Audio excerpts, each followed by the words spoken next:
В психологии существует такая очень важная практика, называется «первые шаги».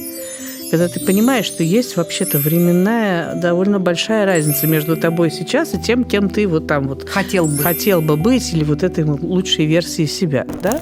И вот эта временная разница, она состоит из шагов определенных, как есть такая китайская поговорка, что путь в 1000 лей начинается с первого шага. Очень часто получается так: нет, я же вот не хожу 3 раза в неделю, да, в спортзал, и все тогда.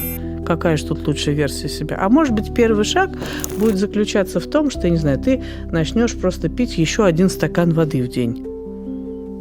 Допустим, да? Да. 1 стакан воды, 1. И вот это, это будет не просто стакан воды. Ты своему уму объясняешь, это тот стакан воды, который мой шаг по направлению вот к той прекрасной цели. Да? Это мне по силам.